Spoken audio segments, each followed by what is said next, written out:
my journey has been mainly guided by Divine Mother. So I'm really excited that you will be sharing your experiences. Yeah, thanks for having me again, Adele. I'm really happy to be here. I wasn't aware that your group focuses on Divine Mother. That's amazing. um, yeah, so where to start, right? It's a vast subject area, and as a Christian mystic, the mother is often not discussed enough, in my opinion. And quite frankly, I wasn't aware of her influence in my life for a number of years. One thing that I will kind of mention throughout the presentation is that the mother often acts behind a veil. She works behind this cosmic veil, which is why she has this sort of mysterious quality to her. She's not always disclosing that she is present, that she is there. And so this cosmic veil, when it's very sort of dense in terms of us not having the capacity to really perceive through the veil, we don't really see her face. And so she often kind of, passes her graces, her light, her power, her force through the veil, and we receive it. We're benefactors of it, so to speak. But oftentimes we don't know that the origin of the grace is that which is coming from her, right? And so there is this mysterious quality, this mysterious sort of darkness that she has that is very hard to sort of penetrate until that veil has kind of become translucent enough so that the mother can clearly come through. And so in my experience, as I shared last time, there were several awakenings that I, have went through in my life, and I won't go through them again. But I will start in the year 2012. This was the year that the Divine Mother was revealed to me for the first time. And, the Catholic mystics don't even really discuss the mother that well either. She's almost a footnote in terms of her impact in the Christian mystical tradition, which is also something that I feel, has to sort of be commented on in more detail, because she's such a crucial element in terms of our transformation of consciousness. So in 2012, I had already been brought to what I called the unitive state last time we met, which is the state of an abiding union, oneness, mystical unity with God. And again, God in this framework is not, old bearded guy in the sky, is not, some fairy tale in some far off place or other dimension or planet. God in this mystical context is infinite spirit. It's ultimate reality. It's, there's so many ways to describe it, but it's not the mythical God that we often know of. And so essentially, the Christianity that I kind of come out of is almost the opposite of the Christianity that we know in the common culture. And so it's very, important to mention that fact, as Adele mentioned in her introduction. And so 2012, I'm in this unitive state now, one with God, and it's very clear to me that I am. And it was revealed to me about earlier that year, I believe, no, actually the year before that it was actually a permanent union. As I mentioned last time, until the divine reveals that this union is permanent, we don't know that this sense of oneness is going to stay, right? Many of us have experienced oneness with God, intermittently, but it's actually the revelation of it that comes from that other place that solidifies the union that we have with God. So in 2012, there was a woman that I knew I didn't know her well. She was a woman that was at my church when I was much younger. And as a child, when I met her at times, I felt that she was sort of seeing into my soul. I don't know if you ever had that experience where they're so perceptive that they're sort of seeing in and through you. It's like they're looking into your soul and then out beyond your soul. And so this woman, when I was a child, I always felt sort of violated, because, she would look at me, very, very sweet, loving gaze, but yet through me, like a penetrating gaze. And so whenever I met this woman, I was always sort of impacted by her gaze, right? By her presence.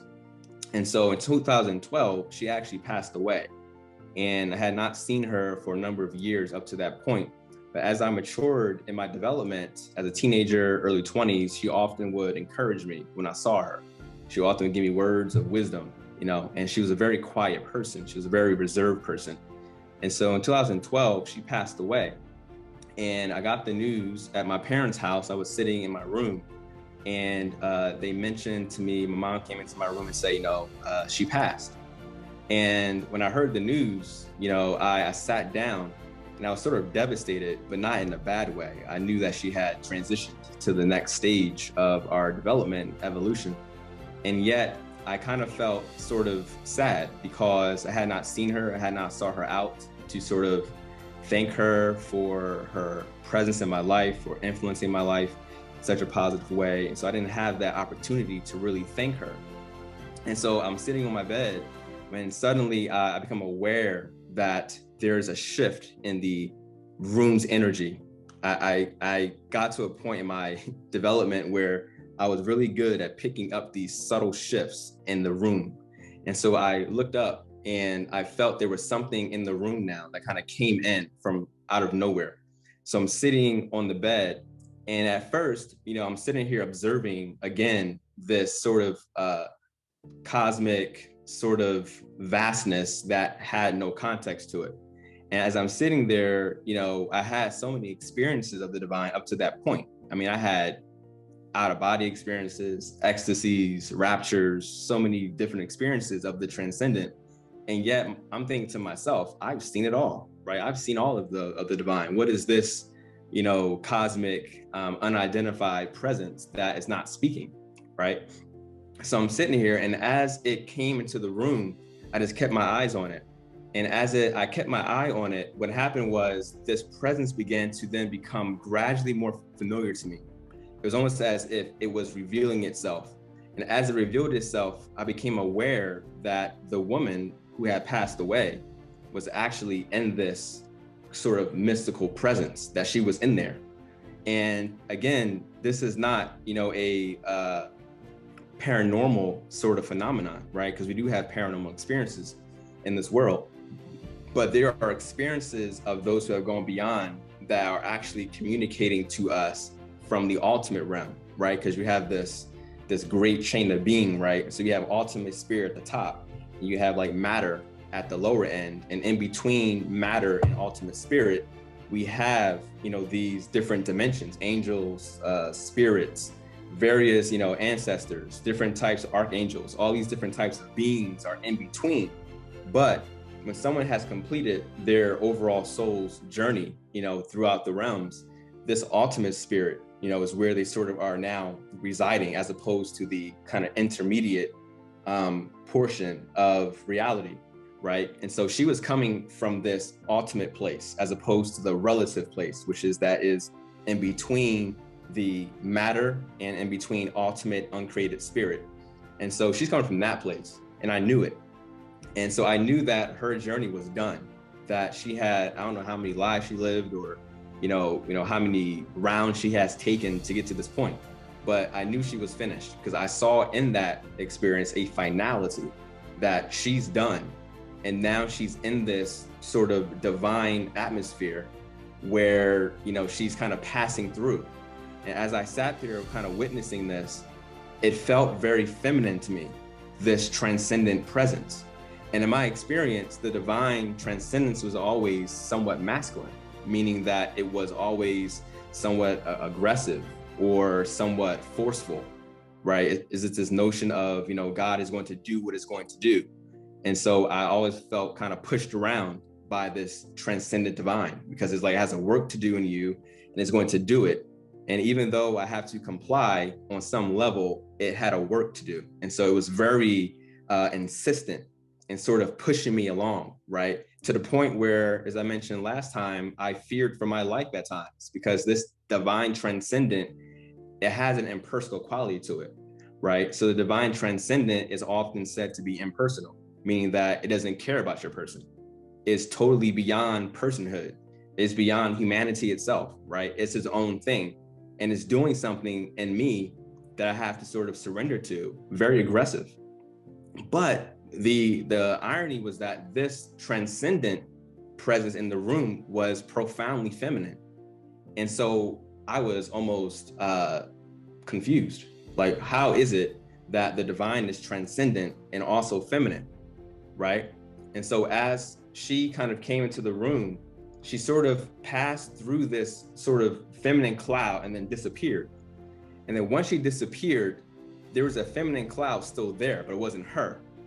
And so she sort of, in many ways, introduced this subtlety to me, because someone like me who was biased toward this, insistent, aggressive, transcendent version of the divine would not recognize, right, the feminine side, right? I needed something to help me bridge that gap.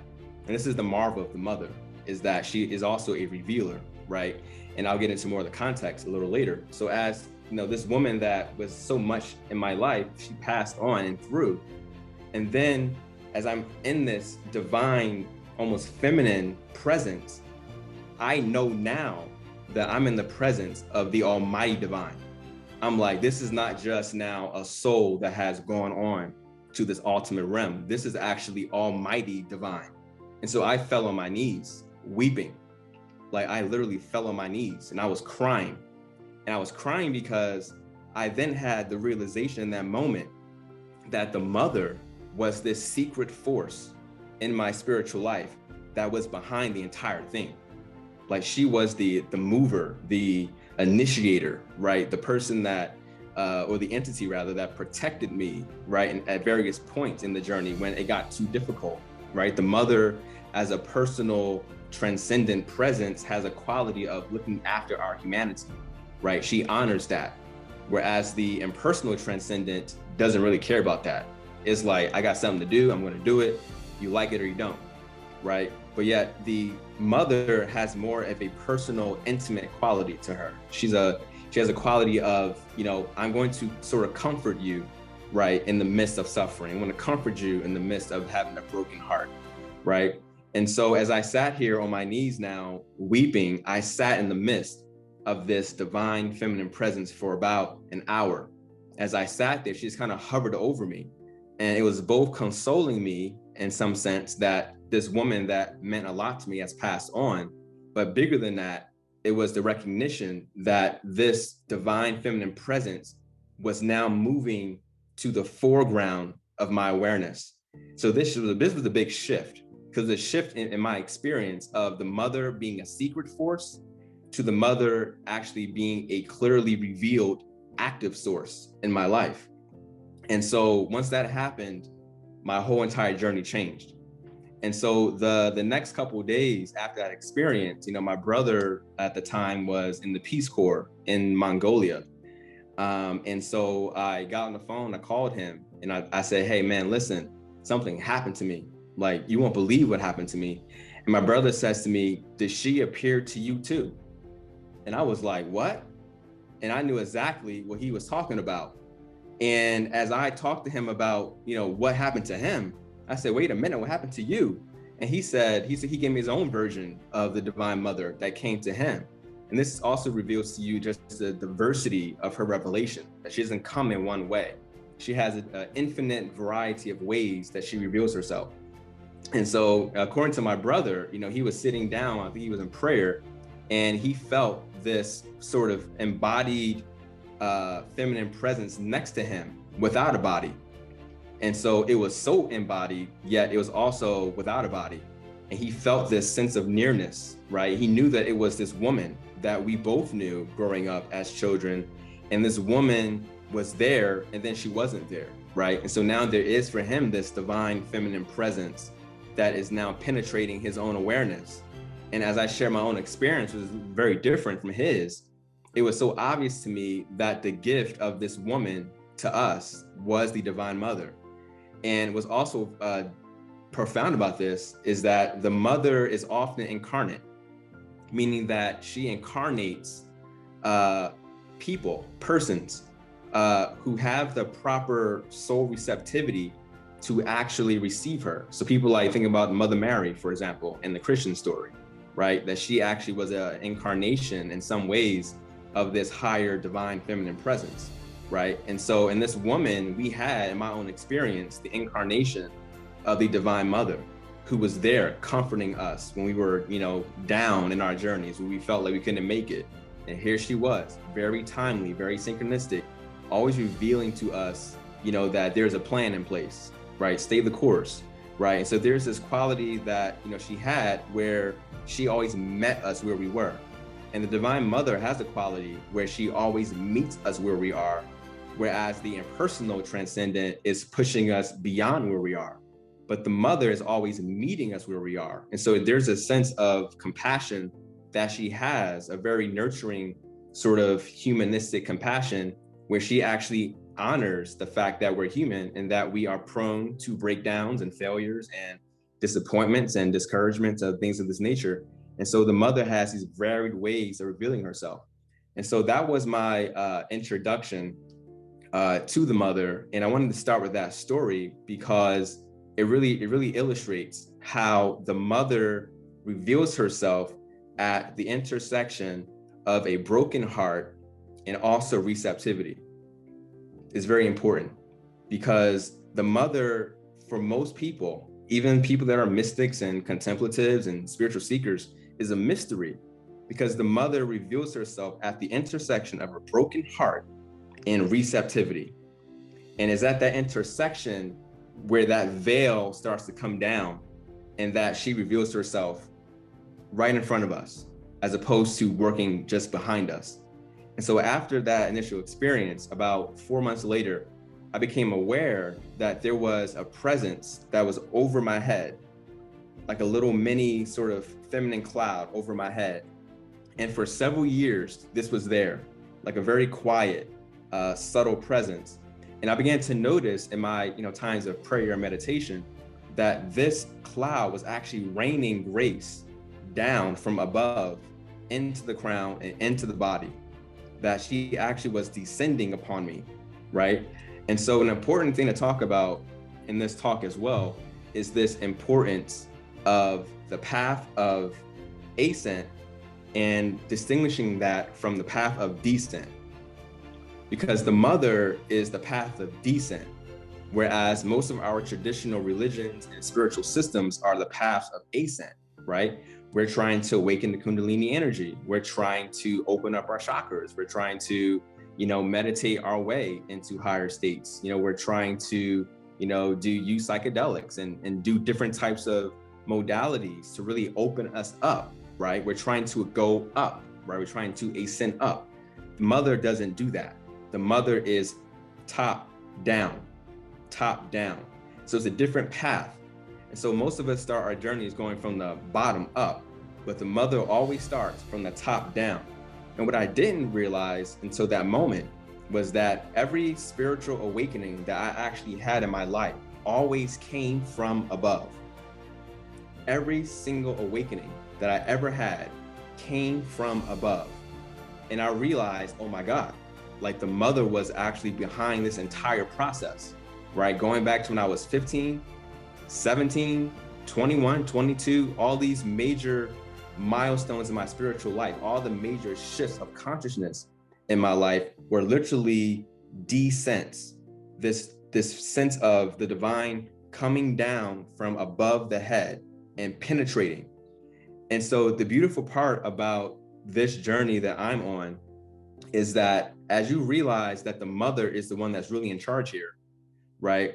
You start to realize that my goal is not to be in a place of effort or striving or trying to make it happen.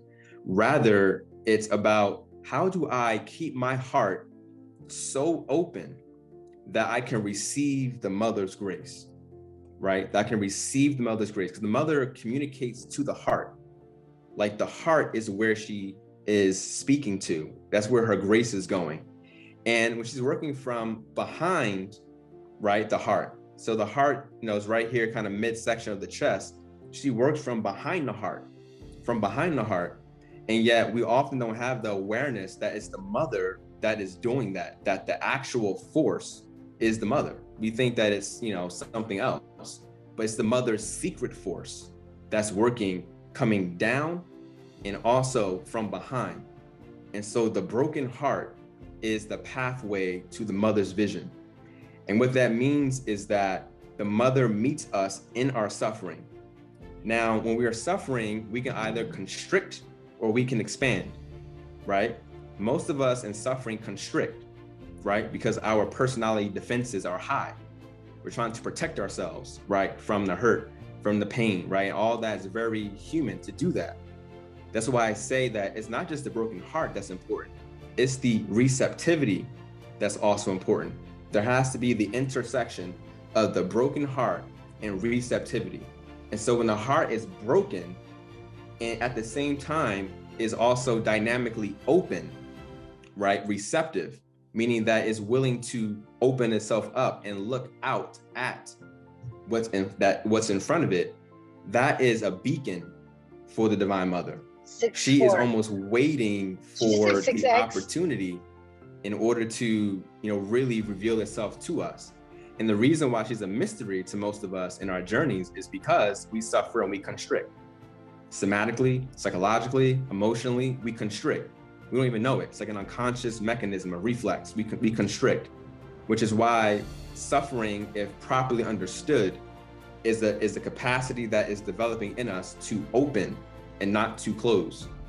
So there's a beautiful, I believe it's a Sufi, story or saying that life will keep on, hitting you until the heart stays open, right? Life keeps on happening to us. We keep on suffering. We keep on going through all these heartaches and heartbreaks and all these difficult situations because the heart is not staying open.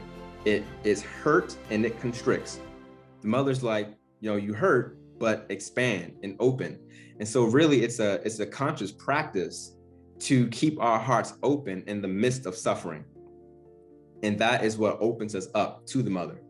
So let's talk a little bit about what the mother is in essence, because I think a lot of us talk of her in these ambiguous terms, right? And she is ambiguous. She's a mysterious mother, and so we don't often know what she is. But the way that I think of her is that she is eternal fecundity. And fecundity means overwhelming abundance, right? Fertility, right? Fecundity is a beautiful word because fecundity is not just abundance.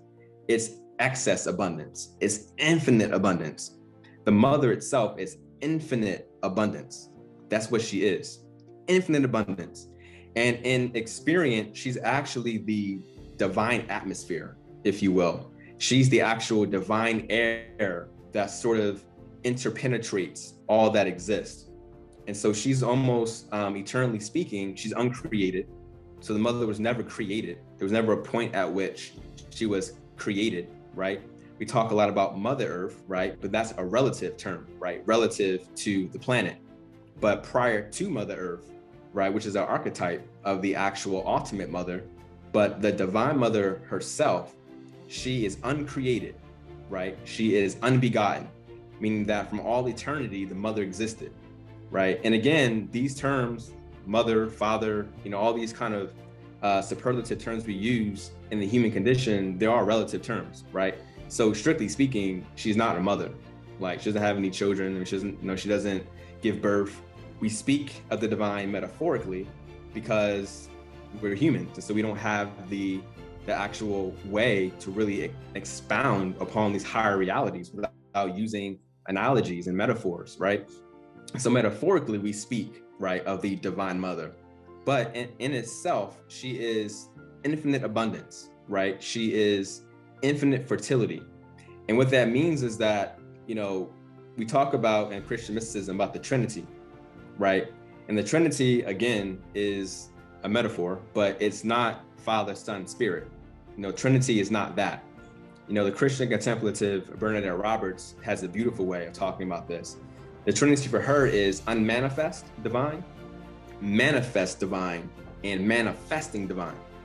So we have the unmanifest divine. That's the divine that is just so transcendent, it's like we can't even point to it. I mean, it's so beyond this world, beyond this universe. We can't reach it, can't touch it.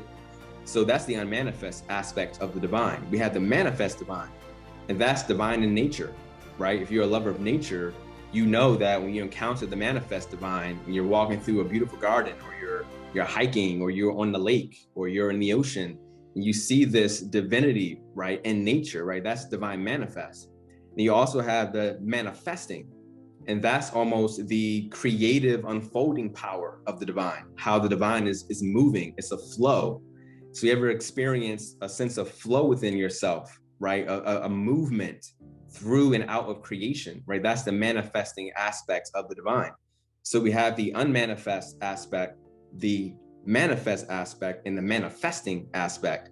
And so this is what we call the Trinity in Christian mysticism, and the different ways of talking about it. And almost every religion has its own version of the Trinity, including Taoism has a beautiful way of talking about the Trinity. But the mother is almost the divine atmosphere, which sort of holds or sort of contains the Trinity. So she's not the Trinity. She's not like inside of it, or she's not identified with it.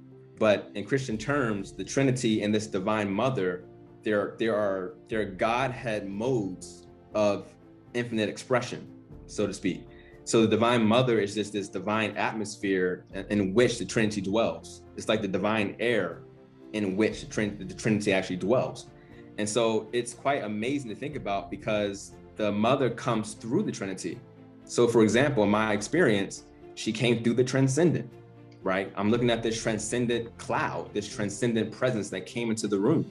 And I'm just like, oh my goodness, this is God transcendent. Because she is behind it, I didn't recognize it at first, right? In my brother's case, there's a sense of God manifest, right? She's coming to him as a form, right? As an embodied form. And he felt the form, sensed the form that she was in. But that wasn't actually her. She's almost using that as a way of her expression. And there's so many ways that she shows herself. And so in your own life, there have been probably people in your life that were incarnated, by the divine mother, people that embody this sense of compassion and wisdom, understanding and empathy, and, all these sort of more tender sort of emotions and presences that we have. And it's very important to mention that this is not a gender-based thing either, right? We often associate it with, femininity or, women and things like that, but men can also, embody this divine feminine, this divine mother as well. It's more so about the soul's receptivity than it is gender, right? It can be cisgender, transgender, gender fluid. I mean, none of that really matters. It's more so about the soul's receptivity. It just so happens that I think women tend to be more receptive to this than men are. And so there's a sort of a predisposition to this, but the divine mother, she comes to all of us, and it depends on our receptivity. And so in this way, the mother is also a bridge between the personal and the transpersonal, right? So the personal is obviously our human experience, our human story, right? Our broken hearts. But the transpersonal, trans meaning beyond, the transpersonal is that which is beyond our person, is beyond who we are as individuals. And yet she has this unique way of intimately binding what is considered transpersonal or transcendent and what's considered to be actually personal to us. And so there's a beautiful bridge that she can actually sort of unify between multiple realms. And so another aspect of the Trinity that is very important to mention is that the mother, in her expression through the Trinity, she is operating as a secret. And so we don't often know that she's here, right? And so as we're manifesting, this experience of her, so to speak, we often don't know that she's working inside of us. And so it's very important to also get familiar with how these different aspects of the Trinity are working inside of you. So if you're a person who is more transcendent based, right? Or a person that's more, nature based, right? Or a person that's more immanent based, we all have a certain go-to. Like for myself, I'm more transcendent based, right? I can just go up and out and I'm going, right? And for me, God and nature, right, is not really my go-to, right? You kind of learn to appreciate these other aspects of the Trinity, but we don't often, try to develop each one, because the mother is coming through different ones. And sometimes she comes through ones that we are not familiar with, but typically she comes through the ones that we are familiar with. And so in my case, the divine knew that the transcendent was something that I would immediately recognize. So the mother comes through that form, and now I know that she's here, right? If you're someone that's more eminent based, she might come to you from a different interior realization or interior reality. So it just depends, how we are functioning, and this shows us that the mother meets us where we are. Something else that's important to mention here is that all grace comes from the mother, all of it, all the graces, any grace you ever experienced in your life, the graces that you haven't experienced in your life, all the graces come from the Divine Mother without exception.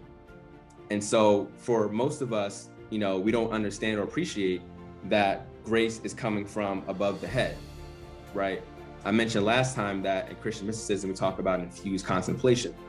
And infused contemplation is the experience of divine light coming from the outside and coming into awareness or coming into the body, right? All of that is the mother's activity, right? It's working behind the veil. So for example, in my case, I wasn't aware of it. I wasn't aware that the mother was actually working as infused contemplation, as divine light, right? It was a secret to me, a mystery to me, right? So the mother also is actually quite compassionate because she only shows herself when we're ready to receive her, right? And so she's always waiting for the right time, right, to show herself. But yet the grace that she gives, it all comes from her. And so when we talk about how we grow in consciousness, how we grow in transformation of consciousness, I know the different routes, right? So if you're a Buddhist or a person that takes more of the non-dual approach, right, you may not really, really empathize with this notion of Divine Mother or grace or these other sort of subtle elements in experience, right? But if you ascribe, to this perspective, we're talking about duality, right? And duality is not a bad thing, because duality is that which reveals to us the scope and the magnitude, right, of the divine's love for us. Because without that relationship, right, we aren't aware of just how much the divine actually cares about our humanity. And so in truth, it's very important to understand that the Divine Mother is that which is caring about our person, that which loves our person, that which, is sympathetic to our mistakes, our failures, things that go wrong, our sense of sin or vice or passions, however you want to talk about those aspects of human experience. The mother is that which holds and contains and loves all of us in spite of all of that, all those things. So the grace component is very important, because the path that I believe is the quickest path to transformation is not to work the mind, is not to work, different types of, intellectual approaches to spirituality. It's really going into the heart. The heart is really where it's at. If your heart is not developed, if your heart is not open, if your heart is not dilated, right? The heart can dilate. If it's not dilated, right, and it's constricted, right, it's almost impossible to know grace. Because if the mother can't touch the heart, no one can, right? The mother is that which comes to us when the heart is open. And so a big part of our work, in my view, is how can I really fall into the heart and live in a open heart responsive state where the heart can actually experience the world without being defended against the world, right? I know, much easier said than done, but the journey is about how can I open my heart more and more to grace, right? Because grace is what makes the journey go.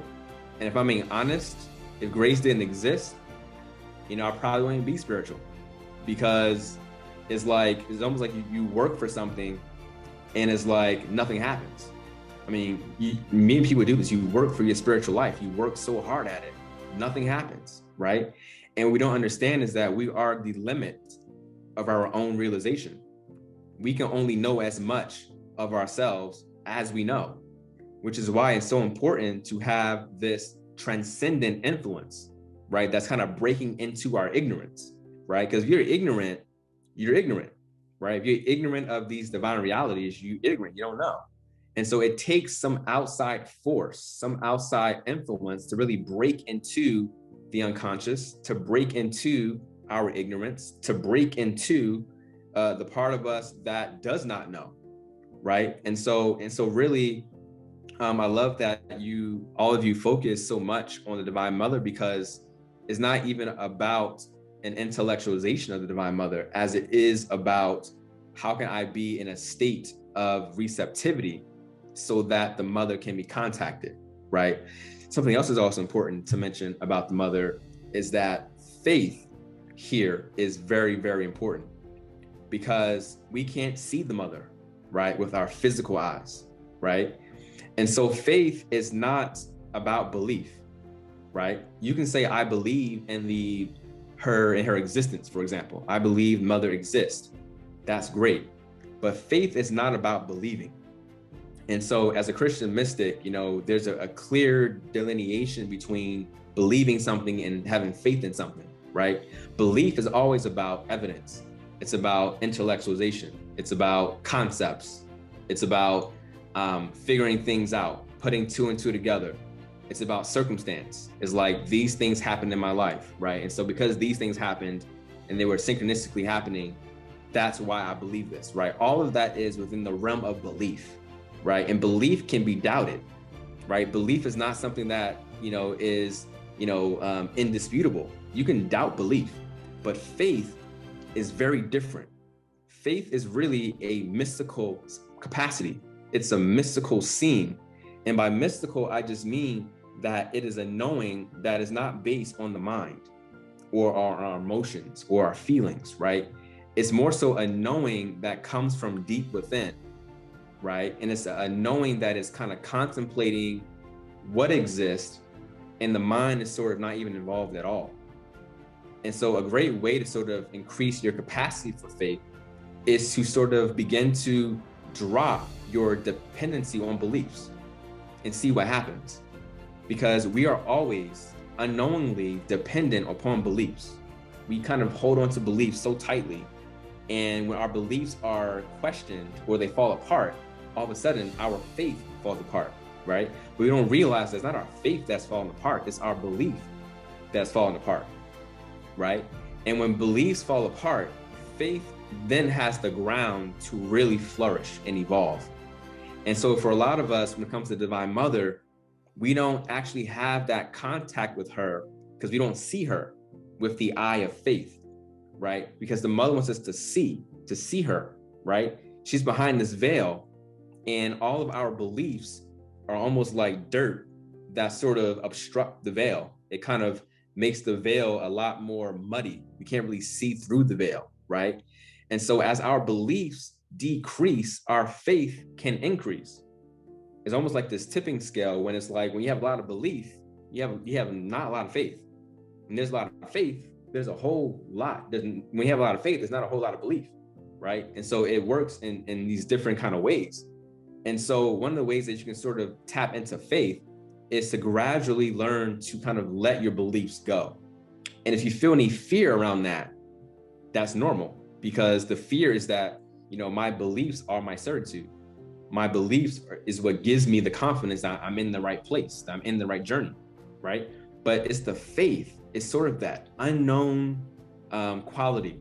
It's like, I don't know where I'm at, right? I don't know what the mother is, right? We should never presume to know what the mother is, because she has to reveal herself to us. We can't kind of take someone's descriptions from it and kind of copy it and say, okay, like, this is what the mother is. The mother is a mystery. She's a mystery. And even though she's personal to us, it has to be an act of her own revelation.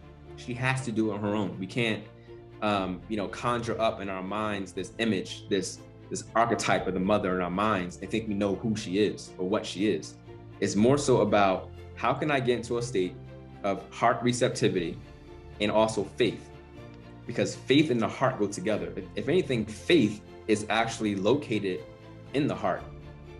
Faith is in the heart, because the heart has this ability to embrace what is not known in its higher states. It can actually be with what is. It can openly accept what is. And if the unknown is what is sort of contemplating, that's a type of faith that the heart can have, right? And if you notice something, as beliefs fall away, the heart gets lighter. Because the more vulnerable the heart, the greater the faith. And so as vulnerability increases, faith also increases, because vulnerability is a place of unknowing, because we don't know what's happening when we're being vulnerable, right? Vulnerability is also a place where fertility of the mother is active, right? So vulnerability opens us up to faith. So the different ways that we can sort of drop out of the head space and open up more into the heart space, because our beliefs are all these constructs that we have that really get in the way of really being able to contact the mother. And the mother is all about faith. And without the faith, we can't really trust, right? And so the broken heart is what opens us up to vulnerability. It opens us up to receptivity, right? It opens us up to mystery, right? Another issue with belief is that belief eliminates our willingness to be present to mystery, right? Mystery is the very heart of the divine, right? The divine is an eternal mystery to us. And yet the more we sort of rest on our intellectual knowing, we rest on our intellectualization, we rest on our beliefs and our constructs and all the things that gives us security and all that type of support mentally, faith is something that's kind of dying inside of us, because faith is not contingent on any of those things. Faith is unknown knowing. You know, the St. Paul once said that faith is looking through a glass darkly, right? It's like we're looking through something and we're seeing the divine on the other side. But faith is not like, it's not like we're seeing the thing for what it is. Like faith is a sort of like a medium of divine vision. Faith is in the middle, and yet we are on the other side, and we're contemplating with faith what kind of lies on the other side. And so faith is contemplating the divine. So it's really a veil between us and the divine. And this veil, we can't really see through it with all of the stuff that the shame, you know, all the intellectualization, the constructs, and all the beliefs, all those things obstruct clear vision, right? And so the more we're able to step into this broken heart, and the more we're able to really be in this state of receptivity and openness, the more profound the vision of the divine, the more profound the mother's vision of the divine. And so it's very important. Another thing that's important is humility, right? Humility is something that most of us do not have. And humility is not, you know, feeling sorry for yourself, right? It's not having low self-esteem. You know, it's not thinking less of yourself, right? It's actually the capacity to know that the divine is that which contains all that I need, right? In the divine, right, I contain all that I have. And in that state of humility, you actually are able to sort of rest and know that you are powerless to do anything. Because true humility is really a sense of powerlessness, not helplessness, powerlessness. And powerlessness is a state of consciousness when we recognize that my efforts are not bad, right? They aren't a problem. It's just that when I over-rely on my effort to make this journey go, to attain these higher states, it doesn't work, right? There's a kind of a pride that we have in our own efforts. It's like, I will do this, I will do that, right? I will pray, I will meditate, I will go to this retreat, right? I will go here, I will go there. There's a lot of I talk when it comes to realization in spiritual circles. Humility is that state of consciousness where you say to yourself, I'm present and I'm going to wait on God to act. I want to wait on the divine to act. And while I'm waiting, my heart is becoming more and more open, right? Humility in itself is a state of receptivity, right? When you're in a humble state, you're really able to be confident that the divine is coming, that is present, and that you don't have to overexert yourself. You don't have to rush. You don't have to create, something that, you feel like your effort is the only way to get it done, right? In our culture, in the Western world, it's all about what you do, right? But this type of passive approach to the mother is about resting in the heart. Anyone that's really in the heart space is going to be inherently humble, because the heart space is tender. There's something about the heart that allows us to really interpenetrate humility. And humility is, like, as I said, a state of receptivity. So when you're in that state of receptivity, you're able then to become pliable. The mother can actually touch you and open you up, right, to something greater. Also, trust, right, which is kind of a derivative of faith.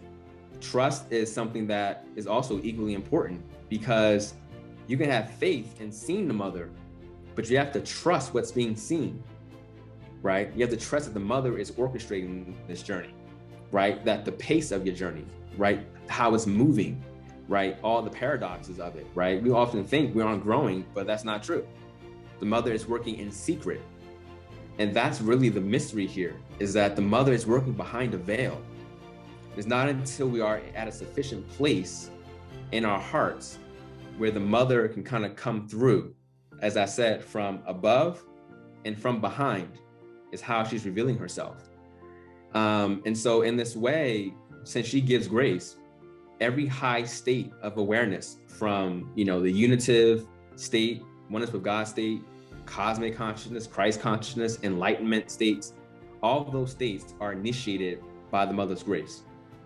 And so really what this work is about, in my view, is finding the inner disposition, right, that is conducive to her revelation, right? It's not really about what we do, right? Of course, we have to do something, right? We're working on our hearts. We're working on, responding and being open interiorly, but it's really about the heart, right? Christ once said, "Blessed are the pure in heart, right? For they shall see the divine," right? It's the inner disposition, right? And in that disposition, that's when the mother can touch us. That's when the grace, the light, the force is welcomed. And again, it's like a beacon. With the right inner disposition, it's like a cosmic vacuum, and it invites the mother straight into the heart space. And when she starts coming in, changes happen fast, really fast. Like she does not work slow. When she's coming in and conditions are set in the most effective way, it happens really, really fast. And so it's really about looking within at our hearts and sort of observing our heart states and really being aware of them, right? Because we can't always, change what is in the heart, but by observing what is happening there, we can then respond in different ways, right? So often we say, I was taken over by my heart. My heart went this direction. I couldn't resist it, right? But what's interesting about this is that the more we observe the heart's movements, the more we can say, because there's also an inner consciousness that's kind of behind the heart, right? And so often that inner consciousness goes with the ego. But as you start to separate out the inner consciousness from the heart, the inner consciousness can actually observe the heart's movements.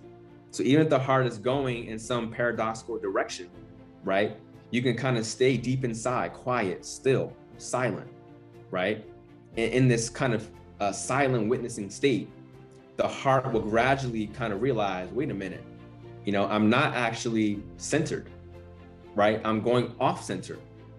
And then it sort of gradually comes back and is now kind of acclimating itself or adjusting itself around this sort of inner witnessing that's happening. And so entering a witness state of your heart, kind of watching your heart, right? Whether it's jealousy, envy, pride, like sorrow, whatever is happening there, witnessing your heart states will allow you to have that separation so that you aren't over-identified with it, right? Because the heart is really the mother's domain. That's where she's working. That's where she's operating. And as we kind of, disidentify with our experience of that and have the inner consciousness witnessing the heart is now liberated and is now able to really rest in a very deep state of equanimity, peace, right? It's in that inner disposition state that we invite the divine in. And so it's really about finding the inner disposition. And it's so simple, but yet, the ego wants something complicated. It's like, what is the formula, right, to enlightenment, or the formula to awakening? It starts with the inner disposition. Is how open is the heart, right? Where's our faith, right?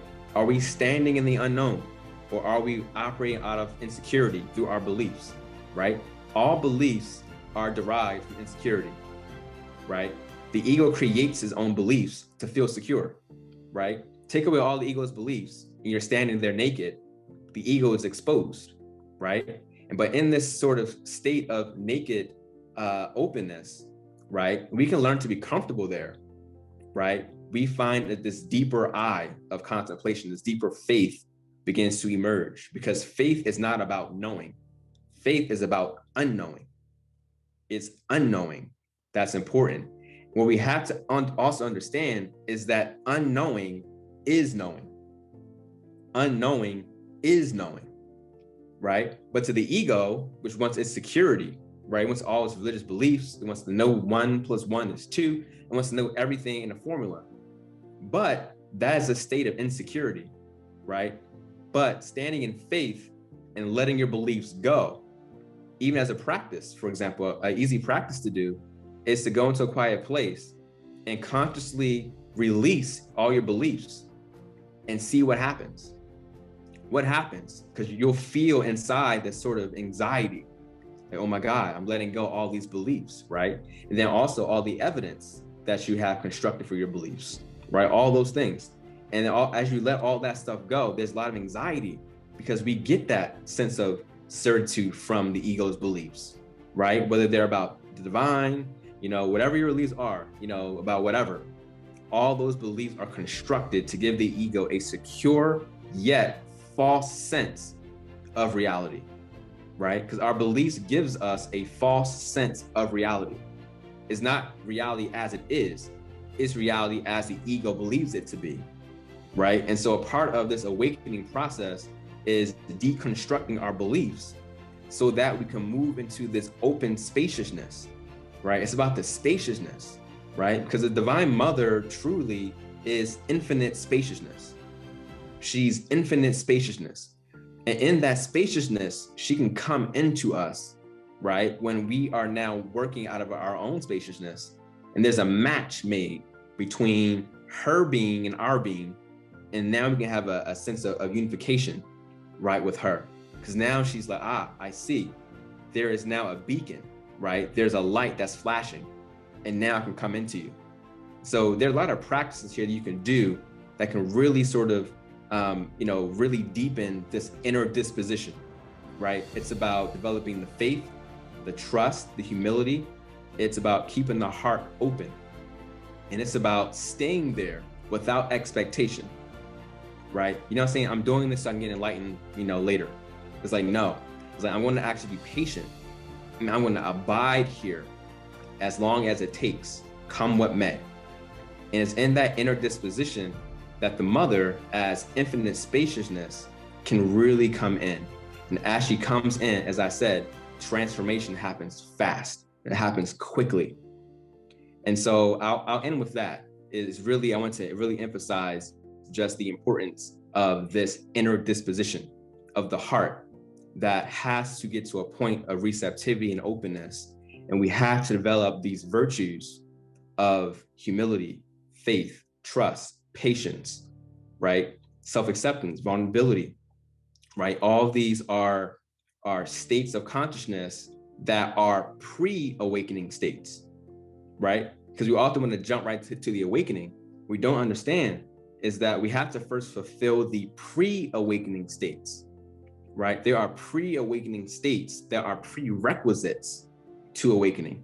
You don't just wake up and you're enlightened. I mean, it has happened, but it's so rare, right? The actual way it usually works is that there are pre-awakening states that are fulfilled, conditions of the heart that are met, right? Letting go of beliefs, right? Moving into the unknown. There are pre-awakening states that are profound in themselves, so they aren't inferior, but pre-awakening states have to be fulfilled. We can't just skip steps and think we're going to do a quick meditation and then we're enlightened tomorrow and then our journey is over.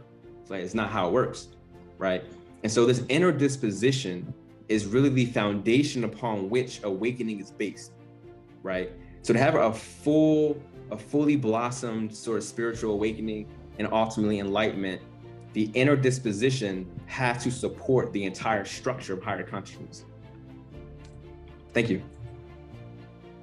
Sean, this was absolutely amazing. Thank you so much. And the name of our group is actually Green Tara. And it was because you mentioned Divine Mother came to you and revealed herself in 2012.